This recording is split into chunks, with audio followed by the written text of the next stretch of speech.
A little bit about Beccles. I've been pastor here for just over 4 years now. Beccles is a market town of about 15,000 people, located in East Suffolk, quite close to Lowestoft, so not far from the sea.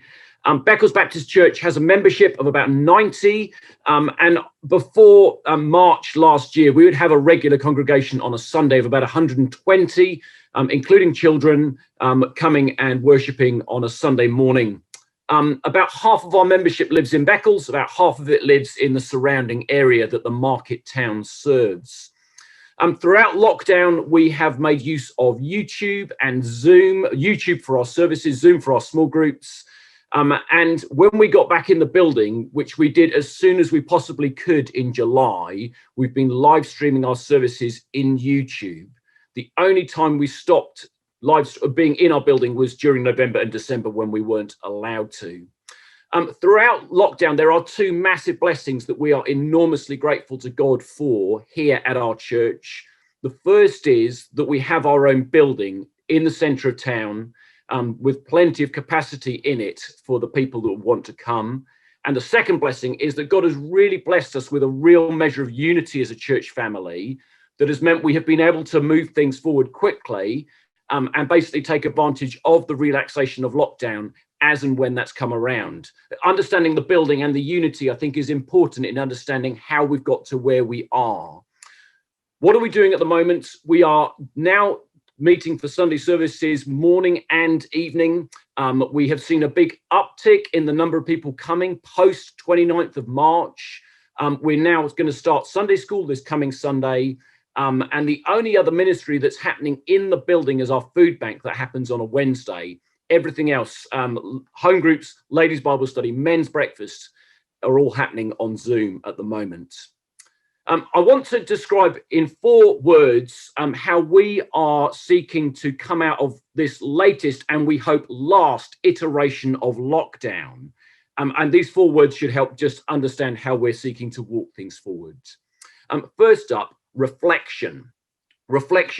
In planning how we're going to come out of lockdown, we as elders read Tom Rainer's book, Post-Quarantine Church, and then spent an elders day. And the big chunk of that, we considered 2 very simple questions. In what ways has God blessed us in the last year? And secondly, what has been really tough about the last year? The reason we asked those questions was, 1, we wanted to process emotionally and reflectively how the last year has gone, in order that we could then prioritize what we would then roll out as we seek to come out of lockdown. We found that process so helpful for us as elders that we then had a month later, towards the end of March, a meeting for the whole church where we got everybody to discuss those 2 questions. That gave us a really good opportunity to pause, to give thanks for the way that God had blessed us, but also to grieve the things that had been painful, and then to prioritize how we'd work forward. And we just found that reflection process really helpful for the whole church, just reflecting on things. And I think particularly it picked up the theme that Ian Jones suggested in the webinar on the 6th of March last year, where he was just talking about emotional responses to the whole pandemic and lockdown. We found that very helpful. From those meetings, we then, second word, reflection, second word, prioritization. We are working out what to prioritize as we roll things forward. And springing from that meeting, there are 3 things that we're trying to prioritize. First up, we're trying to encourage people to come to services physically as soon as they're able to do that. Encouraging them to think of the spiritual impact of not physically gathering with God's people.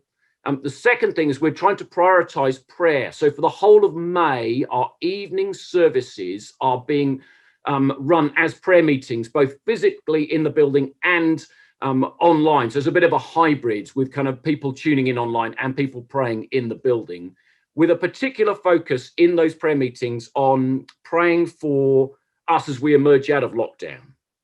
Third thing we're trying to encourage is encouraging people to spend time with one another, both formally. So we're going to organize some church picnics in July, but also informally, seeking to pair people up who maybe don't know who to invite to come for lunch, or would love someone to invite them around their house. That's particularly going to come when we're allowed to meet in houses from May. So reflection, prioritization. A third thing, and I think this is a big thing for us at the moment, recruiting of volunteers.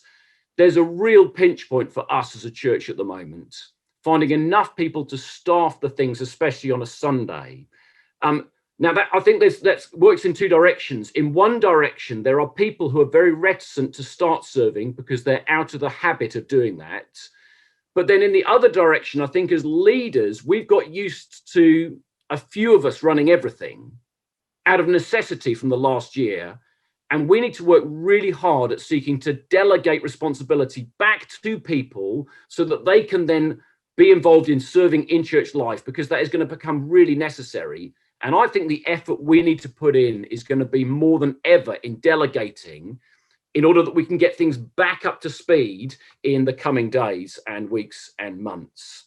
And I think my instinct is to say, well, people aren't being willing enough to start serving. Actually, I think it's me as a leader. I need to be better at delegating and encouraging and equipping people to start serving. I'll be surprised if that's not the case in other churches. Reflection, prioritization, recruiting, fourth and final word, communication. We're trying our best to communicate clearly, quickly, repeatedly, all that we're deciding to do. And we're seeking to do that, not least through email, but also through videos, as we have done all the way through. So that's a bit of a where we're at Beccles. Hope that gives you a bit of a flavour.